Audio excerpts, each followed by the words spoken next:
Hello, everyone. There was some great intro music. Thanks a lot to our team for setting that up, and super excited to be here today to talk about our quality of hire launch. This has been a topic that's been top of mind for TA teams ever since I've been starting to spend a lot of time with them, probably 5 years ago. But really in the last year, as we've spent time in this kind of adjusted market where hiring goals are lower and there's a stronger emphasis on each individual hire, quality of hire has been really even more top of mind, and we've been excited to try to contribute to a solution to what is a pretty tricky metric, and I'm really excited to talk about that today. As a quick intro, I'm Benji, co-founder and CEO of Ashby, and before starting this company, I was a director of engineering and spent years pretty much spending all my time hiring engineers, and that's how I got really excited about the impact we can have on companies by having great hiring practices. And with me, I have Jim, who can give a quick introduction of himself. Thanks, Benji. I'm Jim Miller. I'm the VP of People and Talent here at Ashby. I've been in the talent space for nearly 25 years, 5 years in agency, 15 years with Google in a variety of different roles, including helping to design an ATS there. And the last couple of years in leadership positions in talent and people in venture-backed SaaS companies. And quality of hire has always been near and dear to me. So I'll hand it back to Benji. Awesome. And I want to kick us off with just a quick background on ourselves. We had hundreds of customers sign up for this, which is super exciting to see, but also hundreds of folks who have not used Ashby before. And so a very brief introduction. Ashby is an all-in-one recruiting product. We can replace your ATS, CRM and sourcing product, scheduling automation, and provide you with strong analytics and kind of RecOps foundation. And customers switch to us really to combine their recruiting tech stack and bring one set of data across the entire recruiting workflow. And also, we really work a lot with companies that are very data-driven and want to have really strong analytics around their talent function. And that really fits into the theme of what we're launching today as well. And we're working with over 1,000 customers today, ranging from all different sizes. I want to jump into the agenda. Today, we're going to do a very quick recap of something we've been talking about over the last year or two, which is kind of the general concept of more modern recruiting metrics, because quality of hire is one of the ones that fits into that framework. And then I'm going to head over to Jim to talk about some of the challenges that we've seen teams have trying to implement quality of hire as a metric on their TA team.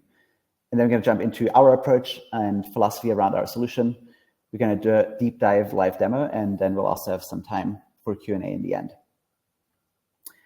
So we actually had a webinar about this a couple months back at this point, but we've been talking about this concept of modern recruiting metrics quite a bit.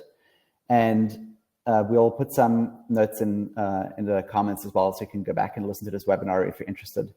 But we really have this point of view that all the metrics that TA teams have been tracking over the last couple of years, things like time to fill, time to hire, are obviously still very important and are kind of just part of the regular scorecard for a TA team. But we've been trying to focus a lot of our customers on metrics that we consider modern metrics because they're actionable, they're real-time, and they're goal-oriented. And these kind of metrics allow you to actually change your day-to-day activity on the TA team. You can review these metrics on a much higher frequency, and you can adjust your process because these metrics are detailed enough that you can have an impact on how you want to change your recruiting process. And that is not always true for these higher level metrics like time to fill. And so when we spoke about that a while back, we had 7 metrics we suggested, and that included things like that you probably are looking at today, things like pass-through rates. They're obviously very actionable. You want to look at them on an ongoing basis. You want to adjust your hiring process based on that. But we also talked about quality of hire being one of these metrics that is actionable because you can really see the direct line of sight from the hire you made and how they're scoring post-hire to the impact you had with the interview process. And that was a metric that we suggested we should be tracking, but we weren't able to actually cover in the product. And so I'm excited that today we're taking all these other metrics that we already suggested are really important modern metrics, and we're closing out the gap on quality of hire specifically. And with that, I'm going to hand it over to Jim, who's going to talk about what he's seen with quality of hire and the issues companies have had to date. Thanks, Benji. Quality of hire has been a constant topic over my entire career, even going back to my agency days, where we only put one candidate forward per role. So quality was critical. and it's continued to be so over the years. But the metrics used, like average interview score and attrition data, have never really given clear, actionable signal. And then we had the hypergrowth of a couple of years ago. And the focus of quality of hire now directly relates to the mistakes made while burning cash during that period, right? Pretty much everyone I talk to now in the talent space mentions quality of hire during our chats, but very few folks have got a clear understanding of what to do about it or how to do it. People are telling me that there are several hurdles that exist before you can set up a good system to measure quality of hire. And the biggest of those is that the data has to flow across this critical juncture between talent and HR systems. You can see that on the slide here. And we all know that any gap between HR and recruiting is never good, right? We found that where quality of hire process doesn't exist, this hurdle feels insurmountable and most folks end up doing nothing. But trying to ignore it and hoping it will go away is not a strategy. So we know it's hard to get going. The number of people needed to make this work and the scope involved just balloons with complexity, creating massive barriers to entry. The systems and processes to do this right haven't existed. And talent leaders, right, we have to focus on the North Star, which is actionable data that leads to continuous improvement. But I've heard an extreme range of what quality of hire metrics could be. There's a lot of opinions out there. Just last week, I was reading an email thread, and one of the suggestions for quality of hire was how many promotions someone had over a period of their tenure. Most of these inputs are downstream of TA, but some of those timelines for data collection are so far away from the hire date, it becomes impossible to isolate root cause of issues. And therefore, any data produced is going to be very hard to operationalize back into the process improvements. So it's a perfect storm. Our leaders want it. The leaders of the companies we work for want quality of hire metrics. They want to see the return on investment of their hires. And with this vacuum, it's very tempting to create proxy data sets that just become a scorecard for your TA team, but not a mechanism to improve the quality and accuracy of your hiring. So here's our approach. Next slide, please. First of all, one more. First of all, there's a low barrier to entry. Right? It has to be easy to deploy and simple to run. Then it has to be an early signal, as soon as possible after the hire date, so that us talent folks can drive continuous improvement. And so to me, that means hiring manager feedback. That must be one of the critical core first data sets. And then finally, the data must be available in your ATS to enable all the slicing and dicing with modern talent metrics. That's the fun part of all of this. Anyway, if you know me, I get really excited by all of this stuff. I've got some hot take use cases that I'm going to share with you later. But before that, I'm going to hand back over to Benji to talk about how quality of hire works in Ashby and what our philosophy is. Benji. Awesome. Thanks, Jim. And I think, a lot of what you shared is kind of what we've heard in the market over the last couple of years, and hopefully resonates with people in the audience as well. So with that, I want to get into our solution, and we'll touch on that on a high level here, and then we'll get into a detailed live demo in just a minute. But how does this actually work in the Ashby product today? The different components we have are, one, we have customizable surveys, and these are sent out to hiring managers. And the cadence for these surveys can be customized for your organization. We have templates, and we'll go through that in the demo in just a second. We expect most teams will follow some kind of standard cadence, like a 30, 60, 90. But you can customize this in the product any way you like. Within these surveys, you can ask as many or as little questions as you want. We do have one fixed rating scale that we recommend including, such that you can have a standardized score that you can report on, which is whether or not the employee is meeting expectations. And then once you set up these surveys in Ashby, they're automated for all of your new hires. So past their start date, they will automatically be enrolled, and hiring managers will get notifications to submit these surveys. Hiring managers can submit that in Ashby, very similar to how they can submit feedback forms today. But we've also built a integration into Slack, where a hiring manager can just answer the survey directly from Slack to further reduce any friction. And as always, there are also going to be reminders if people don't fill out these surveys. And then all the survey data goes back into Ashby and becomes combined with all the data you already have around your recruiting process. Now, I expected there would be a bunch of questions around our approach here. And so I thought we'll slot in a quick discussion with Jim and me around some of the philosophy of why we made some of these design decisions, and then we'll jump into a live demo. Yes, Benji. So one of the questions that I've heard as I've been talking about this and socializing is, shouldn't we be tracking more data points rather than just the hiring manager sentiment? And basically that boils down to, isn't the hiring manager's feedback going to be biased in some way? Yeah, we heard that a lot in teams we talked to, and I think one of the big takeaways for us was in the last few years, a lot of teams have kind of discussed how they want to build out quality of hire. And as you mentioned earlier, they often came up with fairly complex system where they want to combine performance data and tenure data and maybe these kind of surveys that we're shipping today. But a lot of these projects ended up stalling out because they were just too complex to implement. And so our goal here is really to get you to 80% of a really robust methodology with the lowest effort possible. And we do believe that hiring manager sentiment is the most important ingredient for that. And absolutely agree that hiring manager assessments can be biased, but in the end, you are hiring someone onto this manager's team. This manager is going to be responsible for their performance, promotion, and tenure at the company, especially in the early days.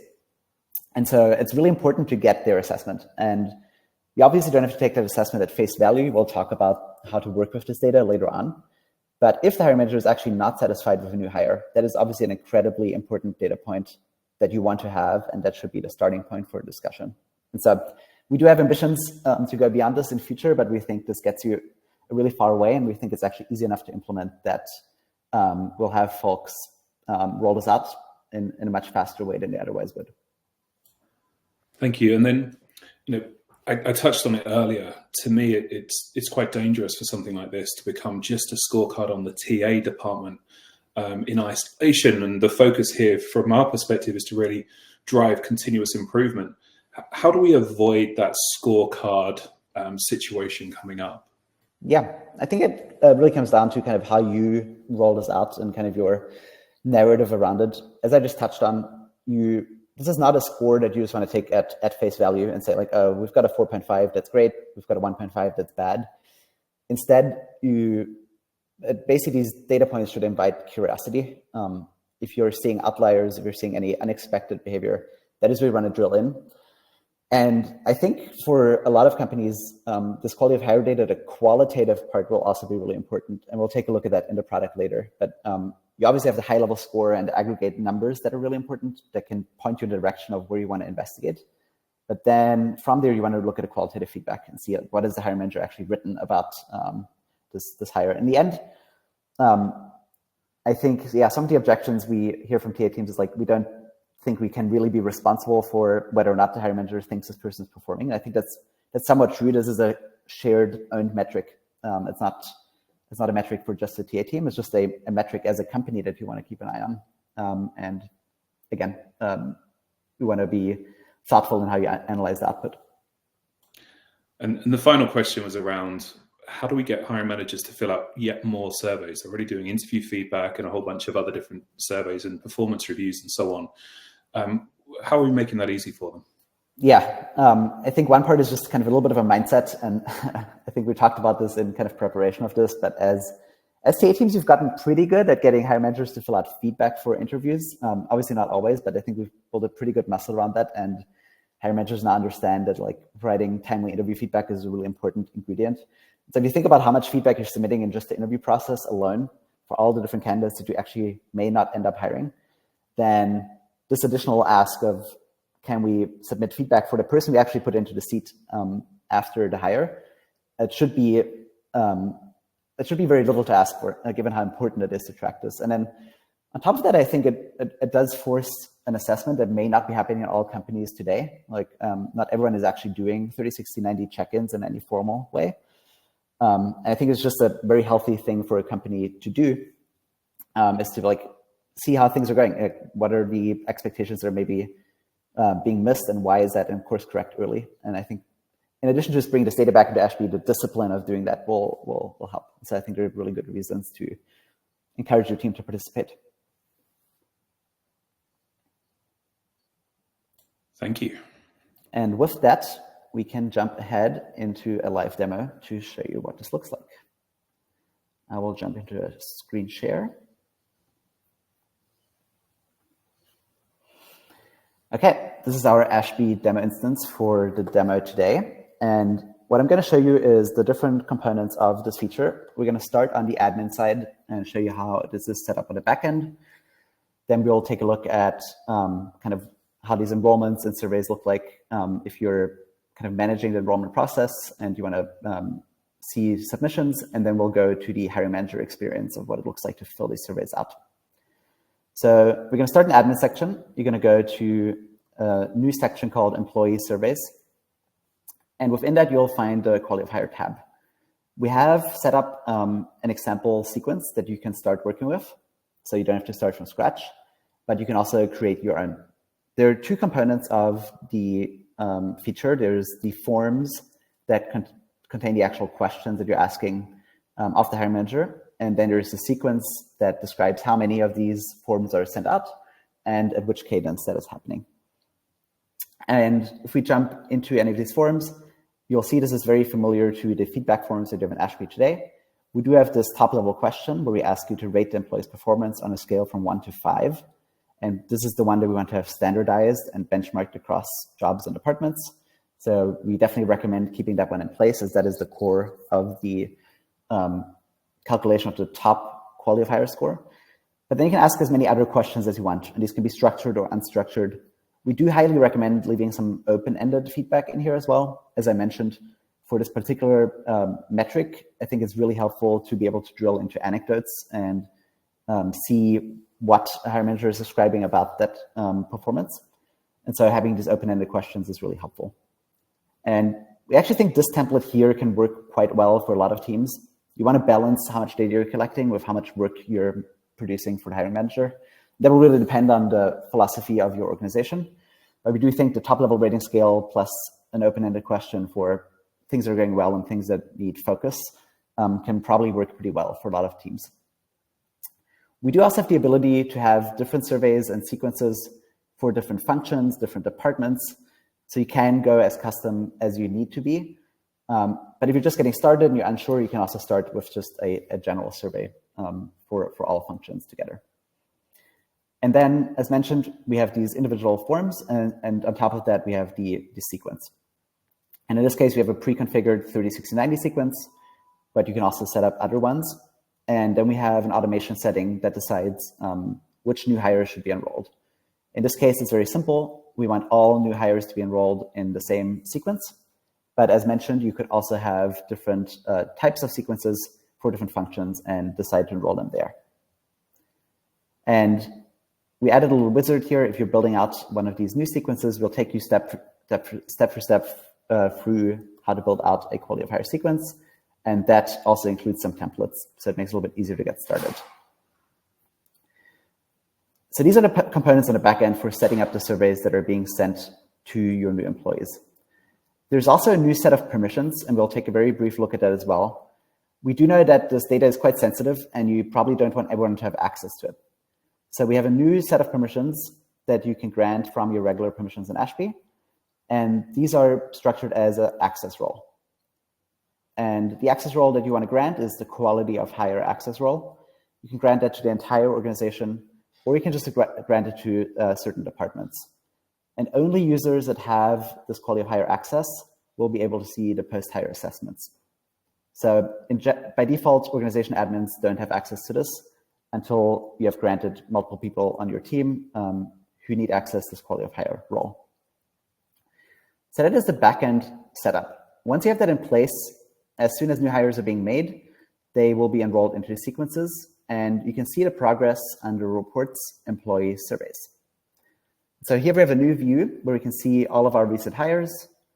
We can ensure that all of them got enrolled. If you have like more advanced automation settings, this is the place you can go and just see all the people we recently hired are actually enrolled in a survey. And then on the enrollments page, we can see the different steps people are going through. So we can see whether or not they're enrolled, which step of the sequence they're at, whether or not they have pending feedback, etc. We can click into any of these and see more details. And this is where you can see kind of the more qualitative analysis. So for example, if I am someone who has access to this data, and I know that Franco is someone who just got a lower score submitted, I can go in and I can see the different steps of feedback that were submitted. In this case, I can see that the 90-day score was a 2, which for us means it was somewhat below expectations. And from here, I can go in and see any of the details that were submitted. So I can see what does this hiring manager think has been going well, and where do I think there's room for improvement. I touched on this rating scale earlier. And again, it's something we want to calibrate your team on. But our point of view that is that a 3 is exactly kind of meets expectations. That means as you interviewed this person and brought them onto your team and you leveled them, if they are meeting these expectations, they should be a 3. If they are for some reason exceeding these expectations, that would be a 4 or 5 range. And if there are some expectations that are not met, that would be a 2 or a 1. So in this case, we have someone who is a little bit behind expectations at the 90-day mark. So on this page, you can see all these individual submissions. And in just a second, we're going to look at probably the most important and exciting part, which is the aggregate reporting and dashboards that you can build from this data. But before that, I want to briefly take a look at the hiring manager experience. As a hiring manager, if you're enrolled in these surveys and you're asked to submit feedback, you will get these tasks on your dashboard in Ashby. And so you can see here, I've got multiple new hires that I'm responsible for. As mentioned, you will also get a Slack notification, and you can submit the form directly from Slack as well. If you do it in the product, you land on a briefing page. And this, again, looks pretty familiar to any Ashby user who's used to submitting interview feedback. We do allow your team to provide instructions. And this is the place where you can share any calibration documents and expectations around how they should be filling out this particular survey. Again, this could be specific to a specific team. If your sales onboarding has specific milestones that you want to track against, you could have different instructions for the sales team, for example. And then we have the simple section over here where you can fill out the feedback. And again, this is very familiar to anyone who has filled out interview feedback in Ashby before. And with that, I want to jump to the aggregate reporting. And for that, we've prepared a quality of hire dashboard. For any of you that are familiar with Ashby reporting more broadly, Ashby provides the ability to build custom dashboards and custom reports around kind of any data point that is in the system. And so quality of hire just becomes one more data point that you can now use and that you can slice and dice data around, and we'll explore some of that. On this dashboard here, we have the first graph. And what we're looking at here is the average of quality of hire score by starting month. And what that means is we're looking, for example, at people that joined the engineering department month over month and how their score has trended. Depending on your hiring volume, month over month may be a little bit noisy because you may not be hiring as many people. You could decide to look at this quarter over quarter. But what this kind of chart tells you is if there's any kind of trend, in this case within a particular department, on whether or not scores are going up or down. And as always, you can slice and compare departments side by side. So this is the other thing that I think came up as a question in the chat is like, how do we weight the quality of hire score? There's actually different ways to report on this. In this particular chart, we count the latest submission. So if someone got a score at the 30, 60, 90-day range, this will show their latest score because we think that that is most reflective of their final performance at the end of the last survey step. But we can also look at things like how did the score trend over time? Like was the score better or worse at the 1 month, 2 month, 3 month check-in? Let's take a look at a few other examples. We can also do kind of higher level aggregate reporting, which we think is quite helpful, especially as you start rolling this out. For example, you can look at your average quality of hire score by department and just compare these side by side. As I mentioned, you don't want to just take these numbers at face value.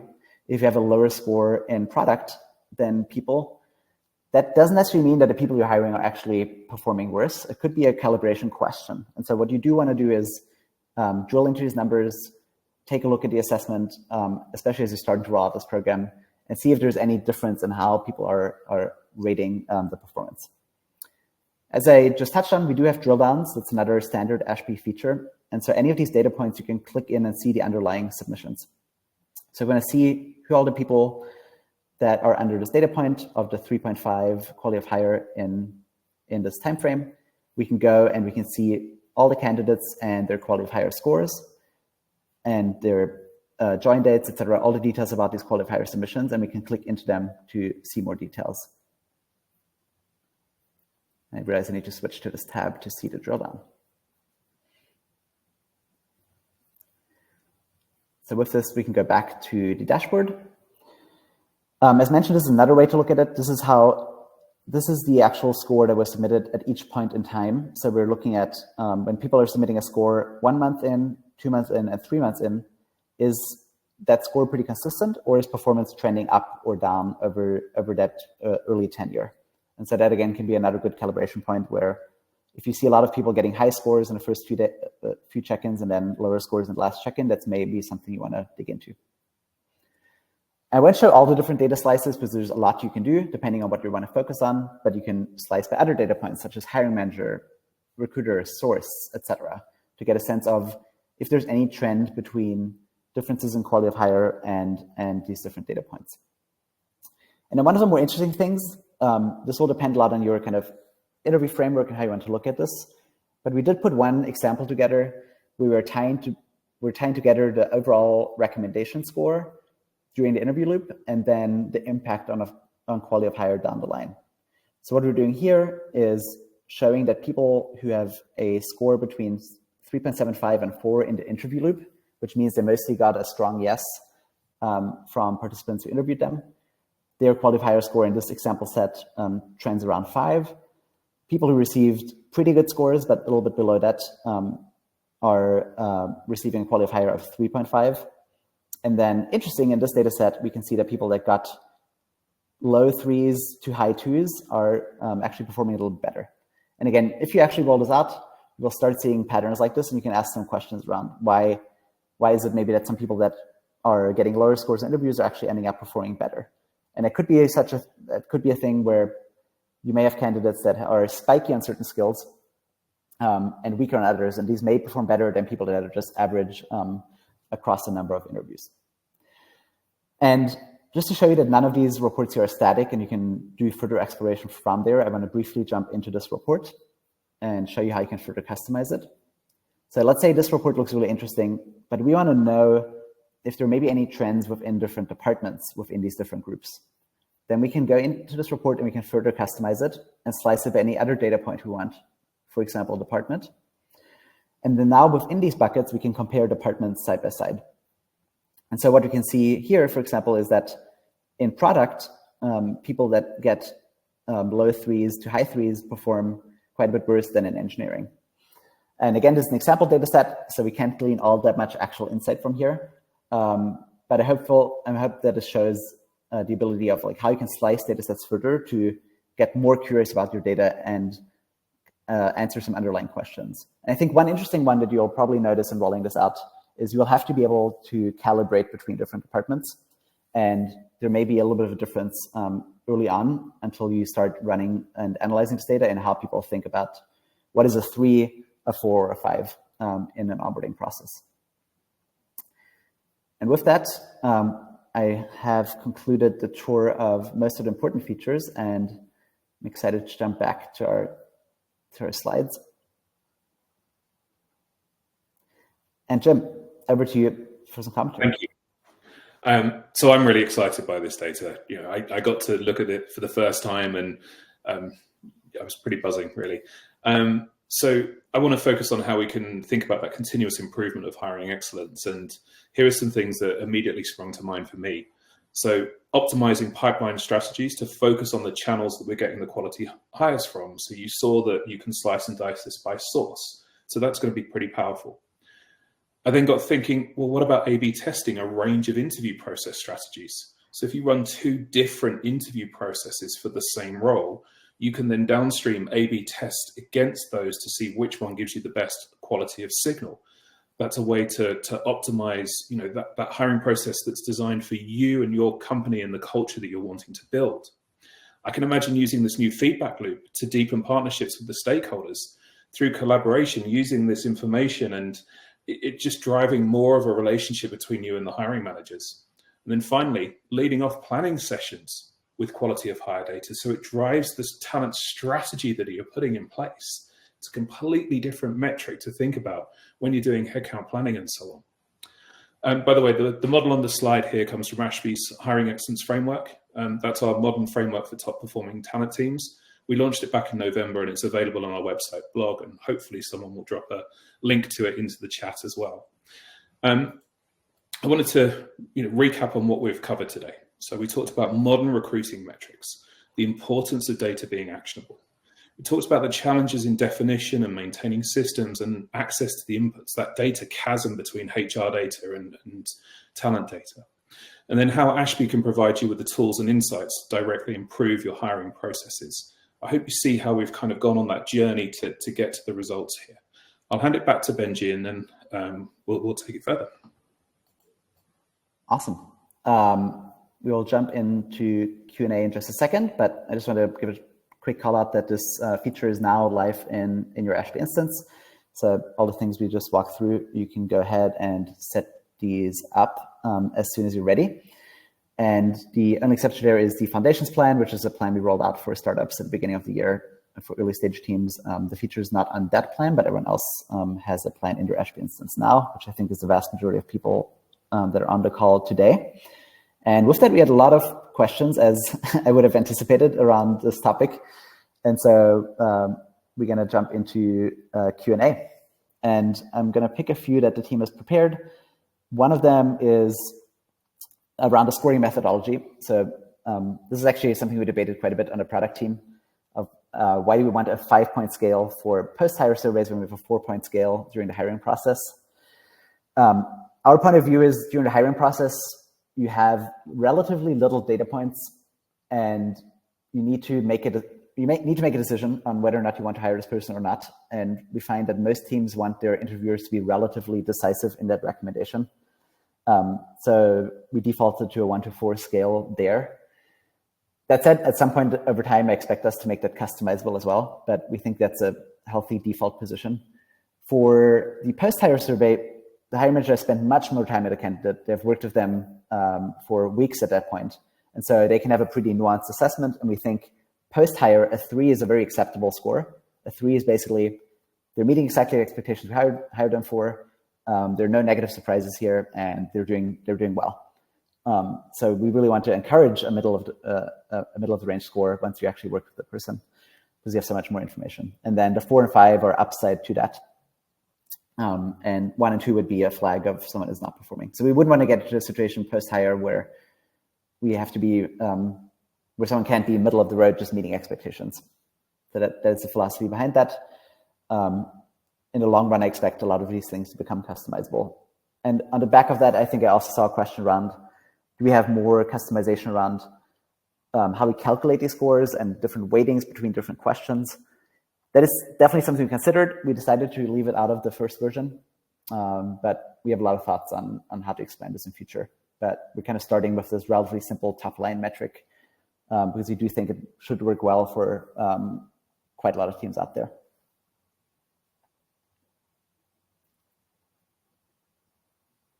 Jim, this one is something we can maybe together talk about. I think we touched on it briefly, but it's also a good question. It's like, the question was, how can the hiring manager assessment be a reflection of the work of the TA team? Much of the performance of the employee can be influenced by onboarding and then the manager itself. And what are your thoughts on that? I think that, the aggregation data, the trend information that comes through, perhaps across lots of different departments, starts to really show signal when you slice and dice it back against the process pieces. So, one of the examples you showed there was the ratings given during the interviews, and then how that plays forward in quality of hire. If you're doing that kind of assessment on an aggregated level, I think the different onboarding experiences and different manager experiences probably wash out to then enable you to see and take that signal and then do some optimization. And then likewise with the experiments that you can run yourself, like A/B testing 2 different processes, you can still use those same data sets because you know that you've got the consistency of onboarding for a particular department. And if you're A/B testing 2 processes on the same job, for example, then you'll have that consistency downstream to then hopefully show cause and effect. That's how I'd think about it. Yeah, and then the other thing, I think, again, we really don't want this to be a scorecard for, it's not the recruiter, like, oh, the quality of hire score is low, the recruiter did a bad job. That's not how we think about it. In the end, in a lot of companies, the hiring manager is the one making the final decision on the hiring decision. So we really don't think about this as like a scorecard for the TA team. We do think it is, again, a great discussion point because you will have situations like that today where someone is hired and they're not working out, right? That's a reality of interviewing and running a business. It's really hard. And some of these conversations may not be happening because that feedback loop is not going back to the recruiting team, especially in larger organizations. And so really just think that we're taking something that's already happening today and providing a little bit more structure around it and more data around it to enable it. But quality of hire is definitely like a metric that is co-owned by the hiring team and the recruiting team together. And I really hope that when you roll this out, this doesn't turn into finger pointing, but rather like, again, it invites curiosity and just is something to work towards to improve. I also thought there was a product question that I wanted to touch on too around, there are a lot of questions around customization. And again, we have a lot of thoughts on how to expand this in future, but we didn't want to hold this release back by waiting for all these things to roll out. So yes, there's a lot more customization that we're considering down the line. And there was also a question around new hire sentiment. Definitely also something that we are considering. So basically collecting feedback from the new hire themselves. Again, we didn't think that needs to be a blocker for this initial release. And we think it's also an important data point, but it's like it answers a slightly different question of like, are we enabling this person well after we hired them? Did we set the right expectations with the candidate? Are they getting the right onboarding support? Which is a little bit different from like, did we pick the right person? So in general, we are thinking about more types of surveys, including things like hiring manager satisfaction surveys, etc. But for now, we're just launching with what we showed today. And as Kevin is answering in the chat, you do actually have the ability to add as many custom questions as you want. And you can also report on these individual scores.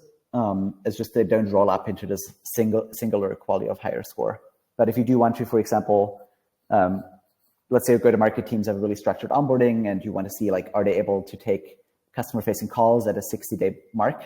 That is a question you could include and then you could report on. So you can get pretty granular.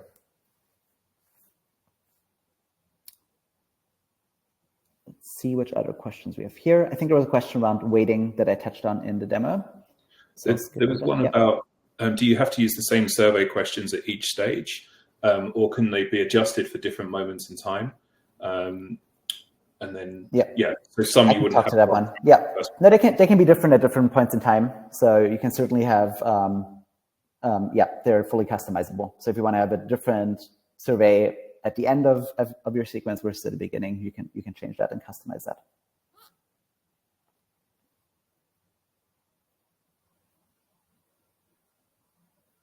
Trying to see which other questions we want to pull from the chat. Enjoying all this engagement as expected. This is a fun topic to talk about. Chelsea's asking if we can slice and compare the candidate experience results with quality of hire data and plot those against each other. Yeah, you could bring these data points together because in the end they both tie together with the candidate. So the candidate has candidate experience survey results, and they also will have quality of hire survey results. So you can definitely correlate these two. And I think that's something we're quite excited to see of which correlations do drop. I think one of the interesting ones is really interview performance, especially on particular interview rubrics, and seeing if that correlates with quality of hire. And if you have questions here, as you're starting to set this up in your Ashby instance, just a reminder that you can reach out to your customer success team for questions and recommendations as well.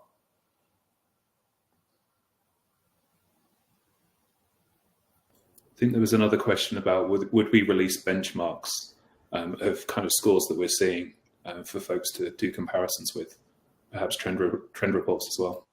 That's a good question. We're definitely considering benchmarks across the product. I think quality of hire will be one of the hardest to benchmark because we're definitely driving some standardization here, but it can mean a little bit of different things between different customers. I think it's something we want to keep an eye on as we roll this out and see what different results we're seeing and make a decision on that down the line. But I would again want to avoid that people think, we need to hit a 4 if quality of hire, otherwise we're not performing well. That's really not the kind of thinking we want to encourage. It's much more about the process of going through the steps, collecting data and analyzing it for your particular business. There's a couple more good ones just come in there. One about the being able to slice down against the interviewer and seeing where you've got mishires. And I think you covered that in one of the dashboards already, where you can actually isolate down to the individual interviewers and the quality of hire metrics that came through. And the question after that was, it feels duplicative between performance reviews and hiring managers. Is this a timing piece that we're basically running to the 90 days and then beyond? That would be the HR and performance type reviews. Is that how you think? I think that's true. Obviously, it depends a little bit on companies, but we do see most performance reviews to be later. Typically at earliest at the 6 month mark, in many cases at the 12-month mark. And so the traditional performance review is just much later into the process of a company journey. And so we really think about this as, what is the performance immediately after hiring this person? And I think we actually can go in depth into that. But the reason we think it's such a valuable data point is that at that point in time, the vast majority of the person's performance is still based on selection. Did we pick the right person, and are we providing the right onboarding experience? These two pieces are the biggest impact. If you look at someone's performance 2 to 3 years out, that is still interesting, and some people still consider that quality of hire. I would consider that more quality of employee or something like that, because at that point they're so far removed from that selection process that now there have been so many other touch points that impact their performance. But I think with these surveys short after hire, we can really highlight if there's any discrepancy between what do we think we saw in the interview process and what do we actually get when this person joined. Yeah, for me, when it comes to performance reviews, feedback, and quality of hire, and where they've, we've tried to connect those two pieces before, there's often a set of rules that involve, only a certain score being for the first time a performance review, and that can really wash out any signal. So I think this overcomes that situation as well, and I really appreciate the early signal here. Trying to monitor the chat for more questions. Maybe a couple more good ones. There's a question around, are you giving guidance? Oh, sorry, go ahead. I was just going to say, I'm excited by all the dashboard ideas that are coming up here, and I want to see what we should run a competition perhaps of who does the best dashboard. I'd like to see that. There was a question around, do we have any guidance on how many data points you need for trends to be significant? I think that's a good point. In general, if you're dealing with a really small volume of hires, then I wouldn't put too much emphasis on the aggregate scores, but I put a lot of emphasis on the individual ones. At Ashby, we've been rolling this out a couple months back, and I read every single score that comes in. I think it's great to see the feedback and see where there may be gaps or things to pay attention to. And so I think at a certain scale, really going into individual data points is probably going to be a huge part of it. And then I think if you get into the tens to hundreds of hires a year, at that point you have a lot of data points to also do some more aggregate reporting and maybe see trends over time. But that's a very good question. We really think a focus on both the high level score and then the details and submissions that are in there are really helpful.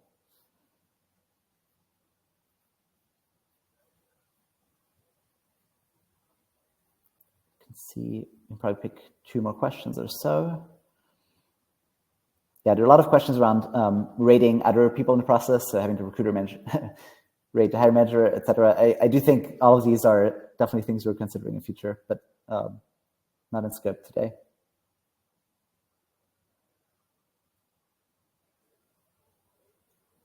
Jim, do you want to pick us one last question? I was trying to dig through. Karen's asking about the average size of company we service, and we've got plans for all the way from startup through to enterprise. And then I'm trying to pick out a question that we haven't just answered. Got to go way back in time, I think. I'll send a question tab if someone called out.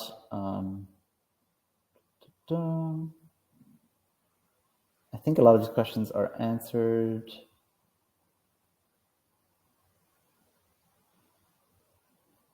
Yeah, I think a lot of questions are answered, and our team can chime in if there's anything else. But if not, then I hope that we have given you hopefully the tool itself is helpful for people that are already Ashby customers. Really excited for you to take a look at it and try this out. And I also hope we gave you a little bit of a framework of how to roll this out internally, how to talk about it, We know it's a hot topic. We know there are a lot of different opinions.